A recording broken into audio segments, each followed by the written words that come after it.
What is the goal of the cabal then? That's a very good question, and it's a very, very relevant question, especially for the young people watching this.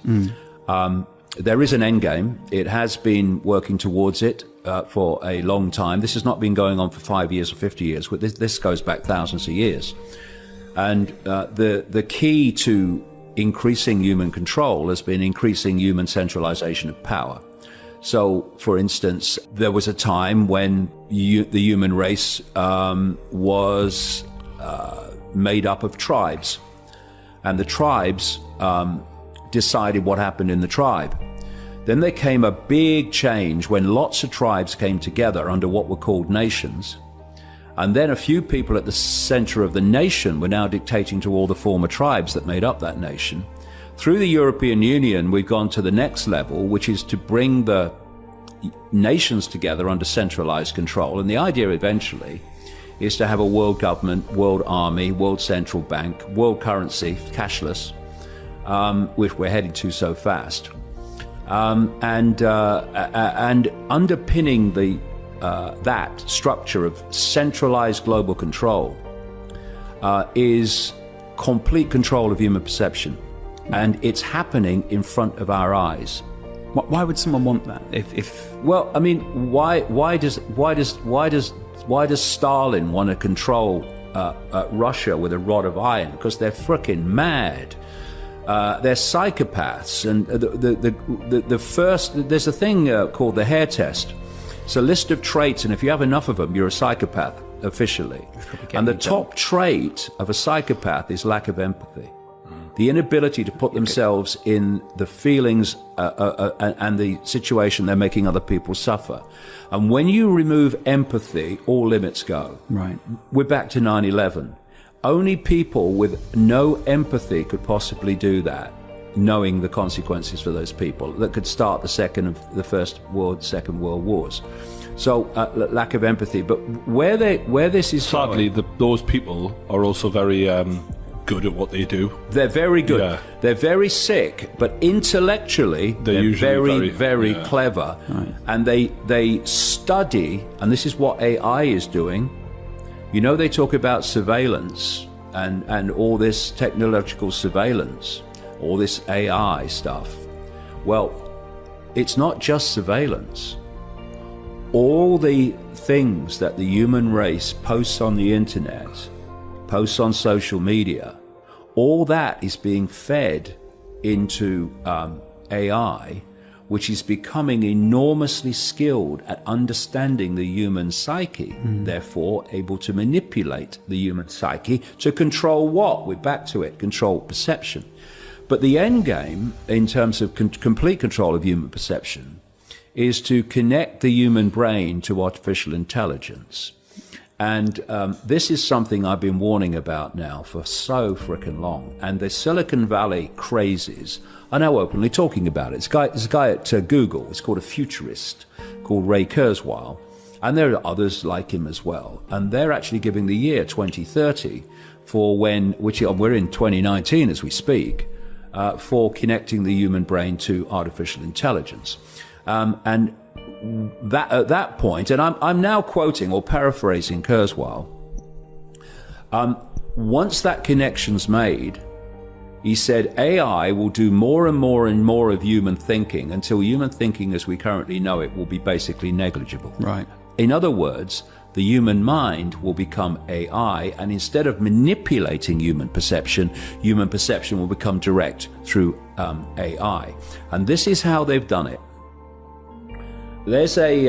Well, we're already kind of... Oh, we are. Can I ask... Using the phone for a start. Oh, yeah. Well, I just want to give you a sequence, because this will be very relevant to the people watching this. You know, I talked about problem, reaction, solution. There's another technique that is the bedfellow, the stablemate of problem, reaction, solution. I call it the totalitarian tiptoe.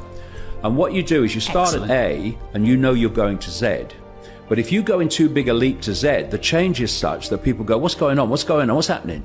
So you go as big a leap as you can, but not so big that people see the pattern. So the totalitarian tiptoe to control by AI went like this. Stage one, get them addicted to technology that they hold. Your goal is to get in the body. So first of all, stage one, you get them addicted to technology they hold. So we had this explosion of the smartphone era. And even before that, you could say, I mean, even calculators, that kind of thing, Tamagotchis. Well, if you want technology that goes inside someone, I know a few devices. Well, you bloody would. Yeah, but believe me, then they're not addicted in the same way. No. That is interesting, though. So that's stage one, and that's achieved. Right. Vast numbers of people are absolutely addicted to technology they hold. You go to stage two, they're holdables. Next stage, wearables. You're going in the body, so next stage you get on the body. This is your Apple Watch, your Bluetooth, and all these things. Endless gadgets. This is literally not an He's Apple got Watch. an Apple Watch. So endless gadgets that you wear. Yeah. Ooh, and what they're doing is conditioning normality. They're making these things normal. And I'll tell you something about these office assistants in a minute about that too. And then these AI bloody Barbie dolls they're giving out for kids and stuff like that. So then you go to the next stage, small soldiers, which is inside the body, which is internal chipping, which I've been saying was the plan since about 1992. Elon Musk is sort of big into that, isn't don't talk to me about him. Not a fan? No. I really want to hear what you think about Elon Musk comes out and says that AI could be the end of the human race. On that he's right. And then he opens a frickin' company called Neuralink to connect the human brain to computers. Yeah. I mean, talk me through that. And sort of Overton window sense of the only way that they are going to connect everyone to AI, no matter where they are in the world, is by having every inch of the planet covered with Wi-Fi, the cloud. This is what Kurzweil says, that the human brain is going to be connected to the cloud. So the cloud has to be global. And they are putting thousands and thousands of satellites up in orbit. Musk, one of the major ones through his company SpaceX, to beam Wi-Fi at the planet so no one can escape from it. And are you of the belief that this 5G thing is something to worry about? Massively.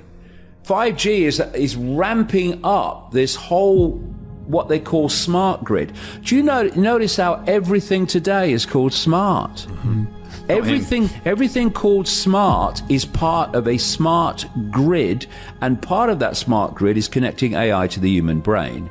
So everything is connected by is controlled by AI, and whoever controls AI controls everything.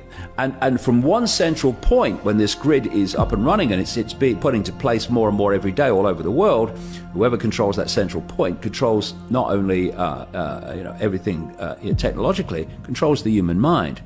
And see how fast things move. I remember some books ago, not that long ago really, I was warning about the plan for something called the Internet of Things, where everything is connected to the Internet.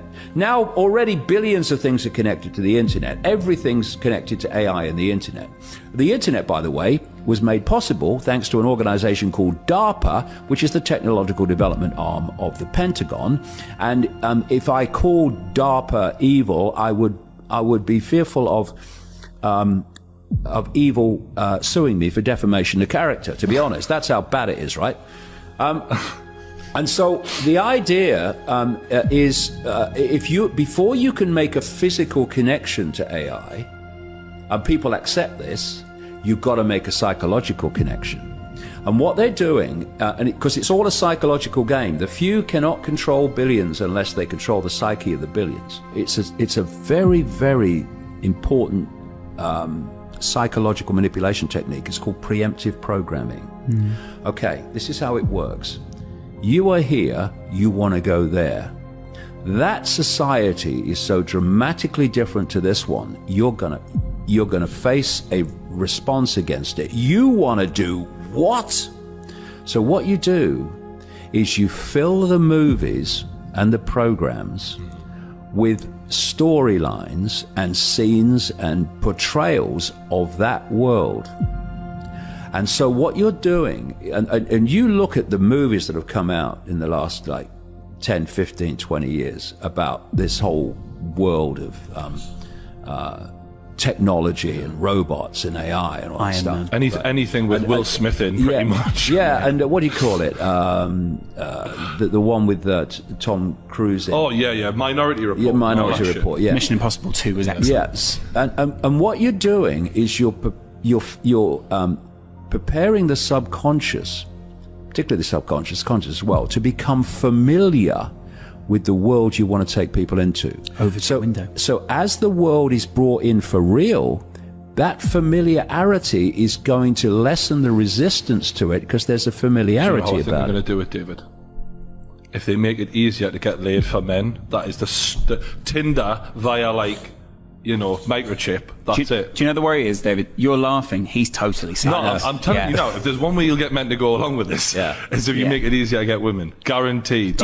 And I shouldn't be saying this because I'm giving them ideas. Yeah. But I've said it now. To be fair, Brian, to be fair, if you've had the idea, I think they've had the idea. Can I just ask very quickly, just to finish this point? Yeah. You've got to get people familiar with AI and interacting with it as if it's human. Part of life, isn't it? As if it's human. And that's what the office assistants are for. Some people have one in every bloody room I've come across. Yeah. They're interacting with them as if the AI... Is that like Alexa and stuff? Yeah, all that stuff. Yeah. As if the AI voice is human, and then you've got the Barbie dolls and these other Remember toys. Rocky? He had the little thing that swept the floor up for him. Sylvester Stallone in Rocky. Yeah. Yeah. I mean, they're everywhere. And we're now. talking like early 90s, and even it was in the movies then. Do you know when you interact? Do you interact with any of these things? Have you actually? No, I've got. You've not dabbled at all. No, not at all. Does it? Why? Because it scares you, or no? just Because I don't want them. I don't need them. See, the thing is that when people become addicted to something like technology, they think they need it, but they don't necessarily need it. I mean, I don't carry a smartphone. I have one at home, which comes out about once every 6 months. It's a 3G one. When I have to be somewhere and contacted, and there's no way they're contacting me, and what I say is, okay, I'll call you from a landline, and I find a landline. That's as much as I use it, maybe 3 or 4 times a year for, you know, one small amount of times. Apart from that, I don't use that kind of technology. I think it's healthier. Yeah, but what it's doing, it's creating, especially with the kids and these AI-connected Barbie dolls and stuff, it's making them familiar with AI to the point where they perceive it as human. And once they've got that acceptance and that interaction, then when they move into connected to here, you're going to have far less resistance because it's not the, oh my God, kind of reaction. There's no shock there. It's no shock. It's become part of life by then.